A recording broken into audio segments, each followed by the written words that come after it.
Webalenye Robert Kalima okusaba n'okusiiga amafuta sabiti yakomekerezedde olunaku olwaleero ku kanisa ya House of Prayer Ministries International.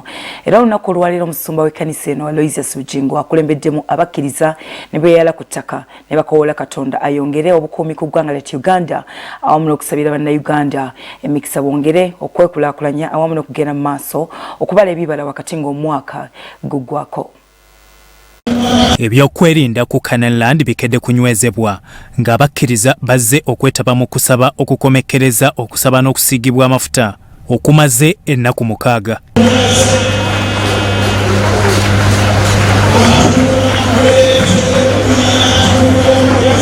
Okukebera kubadde kwa njawulo ebweru wa Canaanland ne munda era abakkiriza balabiddwako mu nnyiriri nga babakebera nga tebannayingira.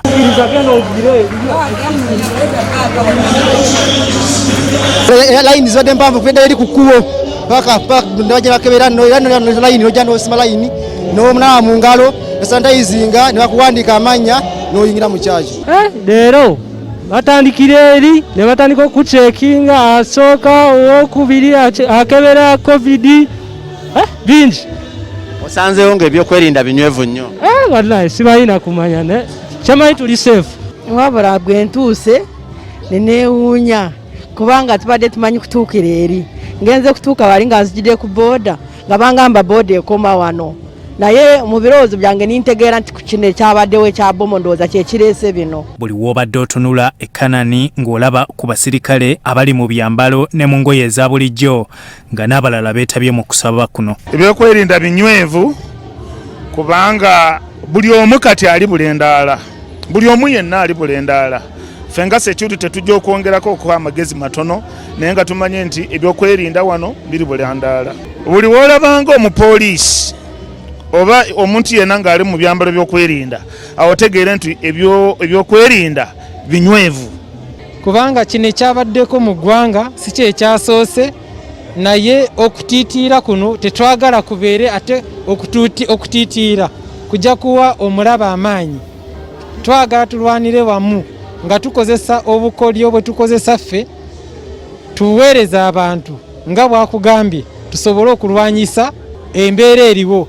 Omusumba Aloysius Bugingo owa House of Prayer Ministries International ng'akulembeddemu abakkiriza bakoowedde Katonda mu ssaala ebadde empanvu nga basabira emirembe mu ggwanga. Eyakukuuma ng'oyavula eyakukuuma ng'otandise okutambula eyakukuuma emyaka gyonna egyo akutuusiza wanayagala muteese akutuusiza wanayagala muteese abantu b'ekika ky'ewammwe ebyabalemesa bimuloopere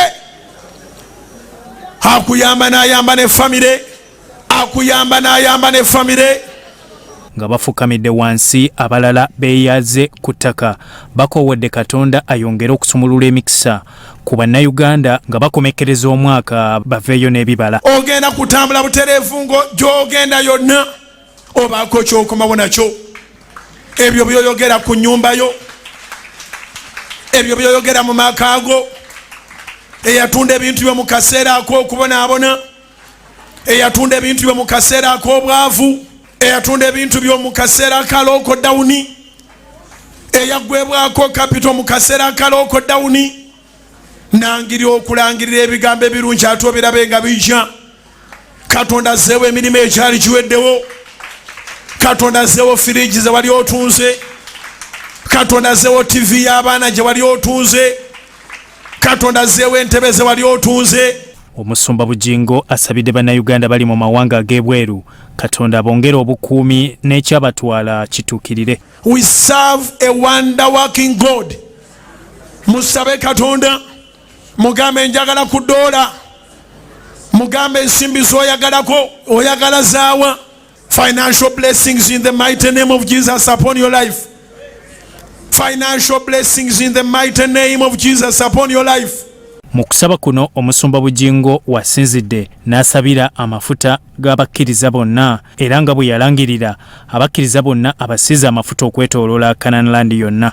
Dedicating amafuta abantu ge bakutte ku bugazi bw'ensi eno bangi abali mu kanisa yeetaliko bisenge bangi abali mu Amerika abali e Canada abali e Bulaaya abali mu Asia abali mu Australia abali mu mawanga ga Bwarabu abali mu Latin America, abali South Africa, abali mawanga gonna amangi nga tuli nabo Mukama.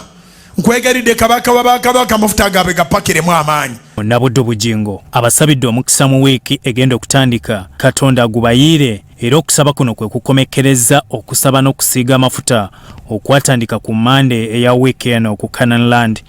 Byatumwebaze Godfrey, Soroti TV, Omunya.